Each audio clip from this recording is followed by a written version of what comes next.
air. Whoops, the valve closes and there's no out. Notice that at the end of diesel's intake stroke, the cylinder is filled with air.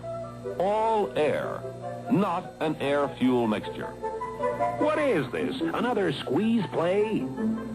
Exactly, my friend. You're going to work in a diesel engine.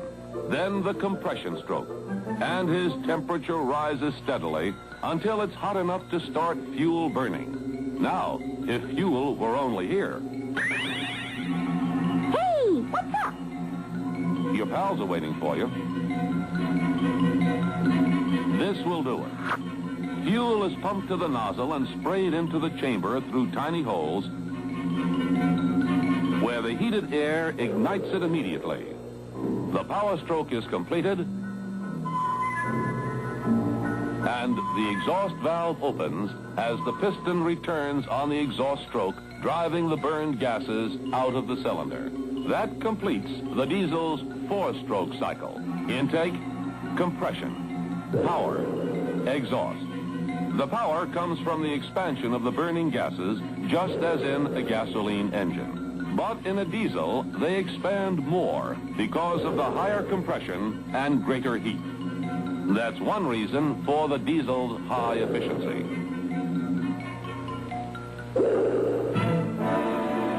From the very beginning of the diesel, just before 1900, size and weight were a great disadvantage.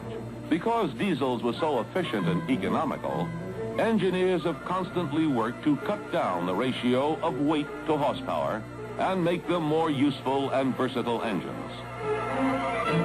This work has eventually resulted in making the diesel engine light enough to use in heavy-duty vehicles. The adoption of the automotive-type electric self-starter also contributed to its wider usefulness. While researchmen were improving and refining basic diesel engine designs, they also developed a two-cycle diesel engine. Instead of having the engine itself draw in fresh air and expel the burned gases, two-cycle diesel engines have a special fan or air pump to do the job.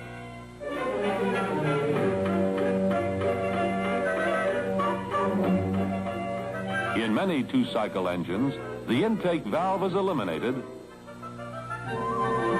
and replaced with a row of holes or intake ports in the cylinder wall.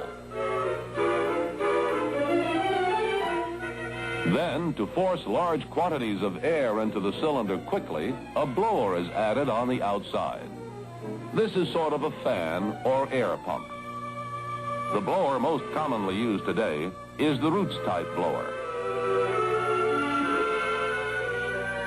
It works somewhat like a pair of revolving doors. Of course, with the ordinary revolving doors, anyone can come in and just as easily get out. But if we move the two doors together so they interlock, then drive one clockwise, the other counterclockwise, we have the principle of the Roots-type blower. This unit provides a continuous supply of fresh air for combustion and a means of blowing exhaust gases out whenever the valve is open. The blower itself is a casing with two rotors, each having lobes which fit together somewhat like gear teeth. They give a constant flow of fresh air. This supply of air makes possible the two-stroke cycle, commonly called the two-cycle diesel engine. As the piston starts up, it seals off the ports and goes on to compress and heat the air to a high temperature. At the top of the stroke, fuel is injected, and the expansion of burning gases drives the piston down on the power stroke. As the piston is driven down, the exhaust valve opens. The ports are uncovered, and the blower forces air in, driving out the burned gases and filling the cylinder with fresh air. 2 or even 4 exhaust valves may be used in removing gases. And that's the complete cycle. Compression, power. Compression, power. In a two-cycle diesel, every downstroke is a power stroke. The heart of every diesel is the fuel injection system. All diesels have a nozzle in each cylinder through which fuel is sprayed into the hot compressed air.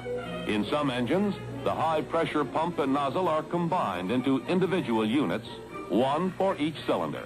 Other engines have a central pressure pump that supplies fuel to all cylinders. In principle, the injector spray nozzle is like a squirt gun.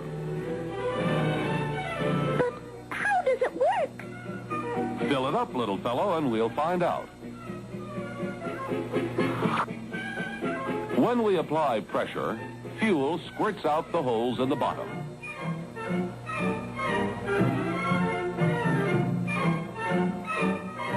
Simple, isn't it?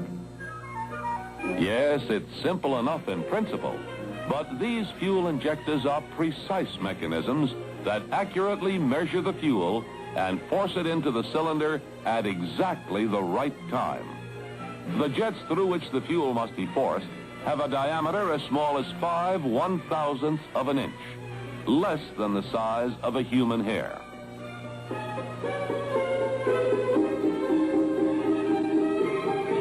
A control changes the amount of fuel injected into the cylinder as the throttle is opened or closed.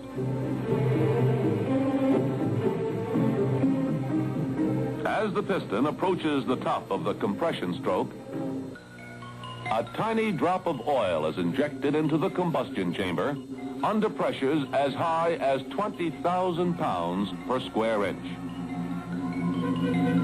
Since the beginning of the diesel engine, changes in design plus improvements in materials have brought the weight of the modern diesel down to as low as 6 pounds per horsepower.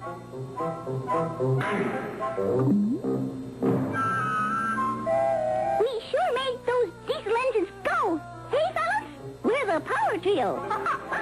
That's us. Why, in one of those engines we could drive a... Say, mister, what do we drive with diesel engines? A great many things, boys.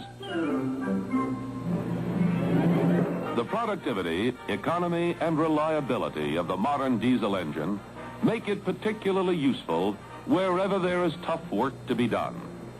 On any job, big or small, you'll find dependable, efficient diesel power. For instance, diesel power builds and maintains our modern highways and powers the trucks and buses that use them. Diesel power builds dams and irrigation canals, operates oil fields, and mines raw materials. Diesel power propels tugboats and towboats,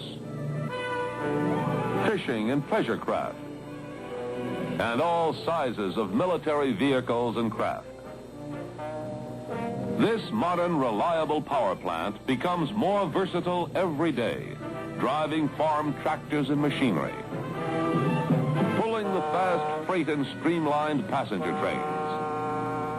Diesel power is also used to safeguard our hospitals, communication centers, and factories during emergencies.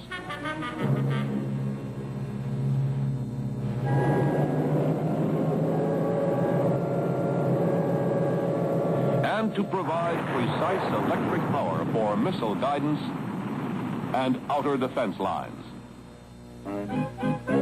Yes, even the Carnival carries its own diesel power units.